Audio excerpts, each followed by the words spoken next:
சனி பகவான் வாக்கிய பஞ்சாங்கப்படி 2026 மார்ச் மாதம் 6ஆம் தேதி கும்ப ராசியிலிருந்து மீன ராசிக்கு பயிற்சியாகின்றார். 7.5 சனி ஆரம்பமாகின்றது.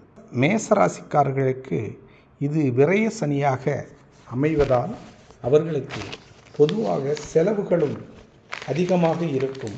அதே நேரம் வைத்திய செலவுகள் மற்றும் அத்தியாவசிய பொருள்கள் வாங்குவதால் ஏற்படும் செலவுகள் ஆகியவை ஏற்படும். இதுவரையிலும் சேர்த்து வைத்திருக்கக்கூடிய பணம், காசு மற்றும் பொருள்கள், அஸ்திகள் ஆகியவற்றில் அவர்கள் செலவிடுவதாலும் நல்ல சுபவிரயங்கள் செய்வதாலும் அவர்களுக்கு உடல் ரீதியாகவும் மன ரீதியாகவும் ஏற்படக்கூடிய பாதிப்புகளை தள்ளி போடவும் முடியும்.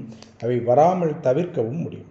நல்ல விரயங்கள், சுப விரயங்கள், தர்மங்கள் இவைகளையும் ஆன்மீக சிந்தனையும் ஆன்மீக செலவுகளையும் செய்வதன் மூலமாக அவர்களுக்கு வரக்கூடிய துன்பங்கள், துயரங்கள் அனைத்தும் ஒரு நல்ல விதமாக விளக்கப்பட்டு சிறப்பை அடைவார்கள்.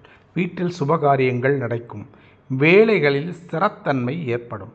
இடமாற்றம் உண்டாகும். அவர்களுக்கு கண்டிப்பாக மேசராசிக்காரர்களுக்கு வீடோ தொழிலோ இந்த காலகட்டத்தில் இடமாற்றத்தை கொடுக்கும். தொழில் ரீதியாக சிரமத்தை கொடுத்தாலும் முன்னேற்றமான ஒரு இடமாற்றத்தையும் கொடுக்கும். மேல் அதிகாரிகளிடம் நெருக்கடிகளும் கண்டிஷன்களும் மேலும் மேலும் வந்து கொண்டே இருக்கும்.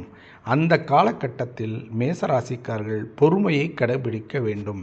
வாக்கு, வாய்தா, வம்பு ஆகியவற்றில் தாங்கள் தர்க்கம் செய்யாமல் இருப்பது உங்களுக்கு நல்லது. பிள்ளைகள் கடமைகளில் அவர்கள் சொல்வதை செவியில் வாங்கி பொறுமையாக பதில் சொல்வதால் உங்கள் வீட்டில் நடக்கக்கூடிய காரியங்களில் சந்தோஷமும் மகிழ்ச்சியும் ஏற்படும். சனிப்பெயர்ச்சி மேசராசிக்காரர்களுக்கு சிறப்பு என்றே கூற வேண்டும். ஒன்றும் பெரிய பாதிப்பை உண்டு பண்ணாது.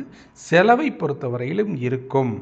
அதுபோல் உடல்நிலை, முதியவர்கள் உடல்நிலை மற்றும் தொழில் ரீதியாக கவனம் செலுத்துவது, வண்டி வாகனங்கள் ஓட்டுவது இவைகளை கையாள்வதிலும் அவற்றை செயல்படுத்துவதிலும் கவனம் செலுத்த வேண்டும். தான தர்மங்கள் செய்வதால் அவர்களுக்கு வரக்கூடிய சிரமங்களும் துன்பங்களும் விலகிச் செல்ல வாய்ப்புகள் உண்டு. ஆக மேசராசிக்காரர்கள் ஒரு முறையாவது சனீஸ்வரர் கோயிலுக்கு சென்று அவருக்கு ஒரு 6 விளக்குகள் விளக்கு ஏற்றி சுவாமி தரிசனம் செய்து நேரடியாக வீட்டுக்கு வந்து மற்ற காரியங்களை செய்வதன் மூலமாகவும், சனிதோறும் விளக்கு சனீஸ்வரருக்கோ அல்லது விநாயகருக்கோ பெருமாளுக்கோ அல்லது ஆஞ்சநேயருக்கோ இட்டு வருவதன் மூலம் அவர்களுக்கு வரக்கூடிய காரியங்கள் மிக பெரிதாக இருந்தாலும் அவைகள் எளிதாக சமாளிக்கக்கூடியதாகவும்